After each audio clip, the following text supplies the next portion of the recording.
Welcome to M Squared TechCast, a live show offering the latest news and interviews with the people driving business, technology, and politics in Michigan. Now, your hosts, Matt Roush and Mike Brennan. Hey, it's Matt Roush. And Mike Brennan. And we're back with another segment of the M Squared TechCast here at PodcastDetroit.com. And as many of you know, back in April, seeing the handwriting on the wall and being a publisher, I got involved in covering the marijuana cannabis business. And so we have the Michigan Marijuana Report. And by doing that, I've kind of slowly moved into the business. It's actually not a big circle of people that are players yet. So once you get in, you can kind of, everybody introduces you to Get to everybody know a else. lot of people. Yeah, Yes. sort of reminds me of the early days of the .coms. Right. So, yeah. And so we have one of those people that I recently met and who's putting on a conference next month that we're supporting. His name is Tong. He's putting on the Michigan Commercial Cannabis Conference and Expo at the Cobo Center, October 11th and 12th. Yes, thank you very much for having me, gentlemen. Yeah. Sure. So, let's talk about the state of the cannabis business. Not some of the recreational side is going to take care of itself here in a few months, but let's talk about the business side of it. I mean, Yes. we were talking before the show started. It's still very much of getting the pieces together, right? Yeah, I would qualify us as definitely an emerging state market. And with that comes all of the warts and wonders of being a new industry. Being new, you just pointed out, yes, we are relatively small. I would call us a community.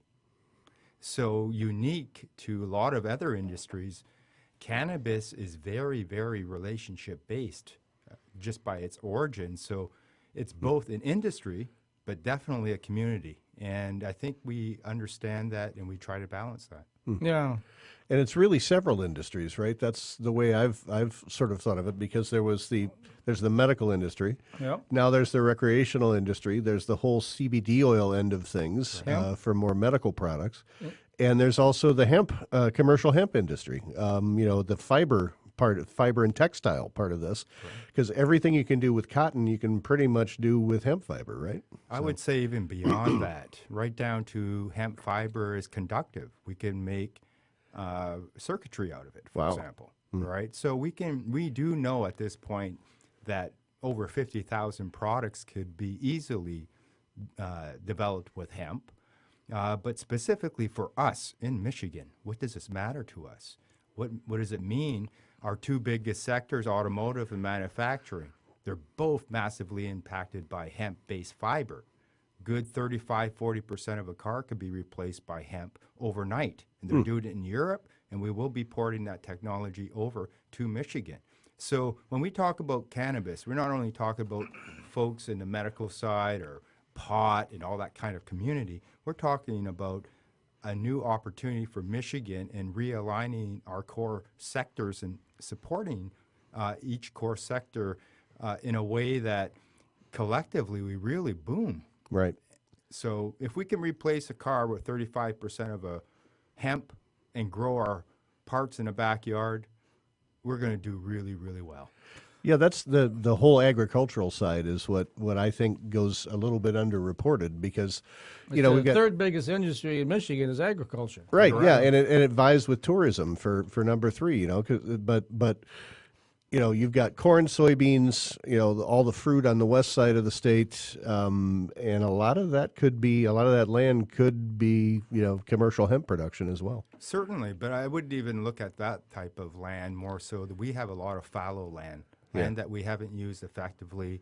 We're also looking not only at fiber-based but other types of technologies out of hemp. So we're looking at a manufacturing footprint rebuild. We're looking at some older facilities that we can recondition. So I think that the economic impact to cannabis is profound. We don't know where it's going yet. We're just starting off. It's quite an exciting time. Yeah. Well, already, though, Michigan is the number 2 medical marijuana market in the country, which 300,000 patients, 30,000 caregivers. I mean, only California is more, I believe, right? That is correct. And I think that just for those that are listening, cannabis can easily be broken up into 2 worlds, marijuana and hemp. And hemp is either medicinal or fiber-based, making things out of it. For medical, It's the same plant, but by regulation, we say one is medical and one is recreational. The only difference in Michigan is that if you're recreational, you're going to pay 10% more in tax. Yeah, good point. So we do have a massive caregiver network that we draw upon to build our community and our industry today. All of our skilled laborers come from that category. Our new micro business and our new licensing coming up with recreational, most caregivers will probably take in those opportunities. So it really is binding those two things together now, caregiver and then this new industry coming. And then even within that, we've been exploring over the last several months. You got the transporters, you got the dispensaries, you got the growers. You're going to have the banking coming online. I know the feds are getting that all straightened out, and that'll be a lot easier on a lot of people. But there's a lot of potential businesses that are going to get spun off from all this, right? I look at our commercial state conference coming up October 11 and 12 at the new renamed TCF Center. Yes. AKA the Cobo Center for everybody else. Yes. But we look at the variety of folks coming and interested, participating in the industry. We have Restaurant and Lodging Association in Michigan. We have, all kinds of associations that have membership base, whether it be on the medical side or manufacturing side. Last year, when we had our state conference, we didn't have one single active licensee. Now we have over a couple hundred. Yeah. So in 1 year, everything has changed. We're launching our recreational framework. We've issued out 600 hemp licenses, and that is just the beginning. Oh, yeah. Yeah, it's interesting you talked about the travel and tourism aspect of this. I just flashed upon the idea of, gee, all those beer and wine tasting tours, now there's going to be pot tasting tours. Or combine them. Yeah, exactly. We're not allowed to combine them yet, gentlemen. They will, they'll quietly do it on the side if they have to. Yeah, right? So. yeah, but yeah, I'm the whole northern Michigan wine scene is, that's a huge part of their tourism economy up there. Oh, yeah. So In other states, cannabis tourism is big. yeah, And we didn't have that opportunity a year ago. We didn't even have facilities. We didn't have storefronts. We didn't have facilities to show off. But now, wow. yeah. And as an organization, Cannabis-Aid goes to all of our licensees that will have us, and we drop in, show our love, shoot a little video, and share it with the community because it is such a unique industry that still we can't market normally. So Right. we have to market through our community, and that's why our community is so different and so important than other sectors. Before we run out of time here, I know one of the things you wanted to talk about was the sort of intersection of technology in the cannabis industry. So talk about the importance of technology to the cannabis industry and what types of technology we're talking about. I am so excited as a technologist in my previous life. For cannabis, we have everything, the full range coming in now, from analytics to obvious ERP systems, CRM systems to manage your customers. We have all new AI systems based to support growing and mass production around resource management, from water to CO2.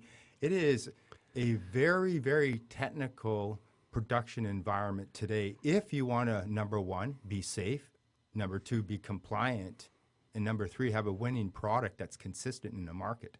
No, that's key. I think it's like anything else.